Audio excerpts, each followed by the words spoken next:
Hello amazing viewers, good day to you all. Welcome to my channel. It's unfortunate that in this time and age, people value money, more than the lives, the health of citizens. For a long time, there's been a back and forth discussion about, the GMOs. Idris Abdulkarim even released a song to that effect. In fact, it got to the point that even the Director General of NAFDAC was bashed heavily after, she contradicted herself. First, she said, that the GMO is bad for us, so we don't need it. And then secondly, she came back again and said, the GMO product GMO, is good. Now, in case you're wondering, the GMO is just genetically modified product. So, and we can see that there is a lot, going on by the Bill Gates or Gates Foundation or whatever it is they call him, Bill Gates himself, to see that the GMOs, they are being pushed into, African nations. A lot of people are rejecting these things. But I don't know why our own government, they are making effort. I don't know. It's like there's an effort, probably because of what they stand to benefit. Personally benefit, they are making efforts to convince Nigerians how good the GMO is. Aside from the NAFDAC DG, an agricultural scientist, a professor in agricultural science, that's the person of Ishako, recently was on Arise TV and was trying to educate Nigerians, how the GMO is good, how, it's not harmful to the soil and all that. Okay, so Nigerians did not even take it lightly at all because nobody want to listen. What is bad is bad. And then, today we are hearing David Hundeyin is revealing that this person is being funded, is being pushed by, the Gates Foundation. I said, look, and I believe David Hundeyin 100%. Tell me why people should value money more than the life, above the life of humans. Other nations are busy rejecting the GMOs. It is we in Nigeria here that we have people who feel, just give me the money, it doesn't matter. They can die. How wicked can people be? Thank you, David Hundeyin, for taking your time to do your research and exposing these individuals. Now, I'm going to read out part of what David Hundeyin disclosed that the media carried. But before that, let me show you this video where the resident of Niger State...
Hunger day.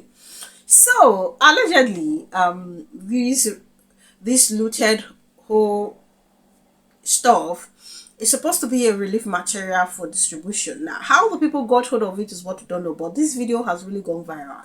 Now, it goes to tell you the level of poverty, the level of hardship, that Nigerians are confronted with. So anywhere people just hear sound of, okay, there's distribution of food, they just go. It doesn't even matter whether it's 1 cup of rice or 2 cups of rice. I have seen videos where people go as far as queuing for bread, queuing for a little, quantity of beef, just to go and vote. That's how bad it has gotten. And I feel like, okay, this is going to go on for a long time. One, due to the fact that the government is not ready to do anything about it. They know that, okay, this is one place they have a hold on the citizens. If they experience somewhat hardship, if you give them 2,000, 3,000, and even some little food stuff, they think about the now and they go give you what you want, and which is usually the vote. So I feel it is not going to stop anytime soon, except the government actually consciously want to make the nation better. That's where you will see that, okay, people will not really care about these things. You give me one packet of Maggi seasoning cube, you give me spaghetti and the rest, people will not care about it. But so long as the government keep playing these things, keep using this thing as tools, it will be very difficult for this whole thing to stop. In fact, it will be like a needle passing, or how did they even put it safe, a camel passing through the eye of a needle. That's how difficult it's going to be. Because the pain that the people have been subjected to, some people don't even know if they're going to see anything to eat tomorrow. So the moment they cite these things, boom, they run with it. They run with the hot stuff. When will all this end? When will the right thing be done? So that we'll stop seeing videos of all this whole embarrassment. Because I feel it's an embarrassment. There are things that should no longer be an issue in this Nigeria. With the number of years we've been in existence, there are things that should not be issue. Things like water, light, road, education, schools, food, all these things. Let it be that whenever there is a distribution, it is the poorest of the poorest of the poorest, which you know that we usually find. You must always find them. But their percentage is minute. Is almost insignificant. So this whole thing, it not supposed to happen for a nation where don't they 60-something years in existence. But we will still see it play out because we have leaders who have sworn that we have to use religion, tribe, poverty as a tool to be getting what we want from the people. And they know that, the average Nigerian to resist that problem. There is this long throat, let me use that word, insatiable quest. Even within the rich. The last time there was COVID, what happened? The things that they saw, the goods that they saw in one traditional ruler's house, as alleged, you go ask yourself, so should be this traditional ruler, they chop. What did they store for? You are storing it. When do you intend distributing it? You kept those things there deliberately. That's how bad it is. The long throat from average Nigeria just did too much. And that is why you just pay them like this. It's just a price. Most of them will just go on a ramping, ranting spree. Lying against someone that has done nothing wrong to them. Kai, we need to change our ways. You see this thing here, now embarrassment. Tomorrow they're going to wonder why people know they value Nigeria outside the shores of this nation. These are the things. Courtesy of our leaders. Thank you so much. Please do leave your opinion in the comment section. Now let me read out part of what David Hundeyi revealed to Nigerians and then take social media reactions before we come back to wrap this up. Nigerian investigative journalist David Hundeyi has revealed that Professor Ishaku Mohammed, a prominent agricultural scientist, is sponsored by the Bill and Melinda Gates Foundation for the promotion of genetically modified organisms, GMOs. Hundeyi made the claim in a post on X, formerly Twitter, citing sponsorship trends data from a research database. Professor Mohammed, featured in a video by Arise News discussing the benefits of genetically modified organisms, has long advocated for their adoption in Nigeria, emphasizing that the country retains full control over its genetic materials.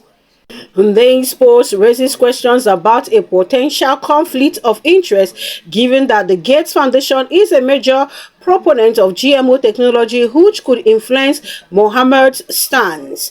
Hundeyi also criticized Arise TV for failing to disclose Mohammed's funding sources which could bias the coverage of GMOs. These critique highlights broader concerns about the integrity of Nigerian media reporting on scientific and agricultural matters, particularly on contentious issues like GMO adoption and its potential impact on soil health and local agriculture. Scientific studies provide context for these concerns. For instance, research by Robert Creamer, a professor of soil science, conducted over 17 years indicates that GMOs may negatively affect soil microbiology, potentially enhancing soil-borne diseases. This research contrasts with Mohammed's positive claims about GMOs, underscoring the importance of transparent funding disclosures to maintain public trust and informed decision-making. While Hundeyin's claims spotlight the Gates Foundation's alleged support for Mohammed, there is currently no official confirmation from the foundation. Now, here is Hundeyin's tweet. Ishaku Mohammed is sponsored by the Gates Foundation. This information took roughly 35 seconds to find on Google. Arise TV, like the rest of the Nigerian journalism ecosystem, is full of malpractice. Now, a lot of persons have been reacting to this, owing to the fact that, okay, people feel like, okay, this is the plan of Bill Gates towards African nations, and other nations have blatantly, refused the introduction or the importation of GMOs into their nation. So I'm going to take you social media reactions. Deborah says here, artificial BAT and his thieves are busy stealing public funds and destroying our lives. David Hundeyin just exposed the Minister of Agriculture. Bill Gates sponsored terrorists, destroyed our farms. Farmers are being killed by Fulani terrorists because of GMO food poisoning. Howard said, have you realized that all the people in support of GMO all look so stupid because they have been paid? And they will have today in history saying, I'm aware that Bill Gates is the one pushing GMOs into Africa and Nigeria. Onyoziyama saying, heartless criminals parading themselves as professors. Agam saying, always them, as Southwest or Northern Nigeria, selling the whole country because of crumbs. I want to understand how our leaders feel they know much more better than other nations, France, Germany, Italy, Zimbabwe, and the rest. Let's remove the African nations. I do not understand how these people feel they know more than these individuals who blatantly rejected everything that has to do with GMOs. They are not even talking about the environmental risk. They are not even talking about the health risks that this whole thing is going to pose. To them, oh, it's okay. Because why? As being alleged, you have been, paid. So you just think about yourself. You don't think about the contamination of our soils. You don't think about, the risk, the long-term health effects that this is going to have. Like, I don't really know how these individuals do think. It's just like what Malam Nasir El-Rufai now is alleging on his in his interview on is it Channel Television or BRIs, talking about how the TINUBU government allegedly they are busy sending food to bandits and all that. I just say make I just allow the whole thing cool. Much later, let me talk about it. Like it makes no sense to me. Look. We are okay tilling our soils and planting our things like that. We don't need all this research and scientific research that they have done, and then they want to give us things to put in our soil and all that. And like, I don't get it. We know better. Our scientists, our so-called researchers, are they better than the ones in Italy, in Germany, and Canada, and the rest that have rejected these things? Are they in any way better? Is the Malam Ishaku any way better? So God will bless David Hundeyin for me. You see all these things he's coming to say, so this expose, I believe him 100%. I believe him because so far so good. Everything we not talk about, we don't go fact check. Now true. Everything he has come out to allege, the people have done their findings. It is always the truth. So I will believe him one more time on this. Till the day he bring up one and it not be true, then I will not doubt. The same thing with the INEC, with the NAFDAC rather. How can you come out and say, oh, it is bad, oh, we should reject it, and then all of a sudden you are coming, oh, it's okay, oh, we should accept it? Who you want to deceive? We are saying no to it as citizens. If you want to go and consume for yourself alone. These people, they are just looking for who they will kill before the person's ordained time. That's exactly the mission they are on. And we should clap for you that you are doing very well. No, you are not doing very well. You are not doing very well. Go and look at other nations that have rejected it. Don't come and kill us before our time. That's not going to happen. It's bad enough already with all the preservatives and the rest that we are seeing on this thing. You see the cancer rate and the kidney problem rate on the high side. And then you are coming here to introduce this one that is going to be superbly detrimental to our health, to us, that we should accept it. Accept waiting. Our government just, they accept everything. One, because they find money. Two, because they need validation. Other nation where they push big guilt away with all this mumu, are they fools? Are they foolish? God, I beg go. This quest for wealth, this quest for money is something else. It's never ending from these leaders. Hi! We have to rise up. Oh. We get so many things where they confront us when we need to fight. We really do need to rise up. Thank you so much for watching. Please do leave your opinion in the comment section. Kindly subscribe to my channel if you haven't done so. Click on the bell icon. The moment you subscribe, that way you get to know as soon as I publish video. Thank you guys for the love. Thank you for the immense support. God bless you richly. Do enjoy the rest of your day and see you.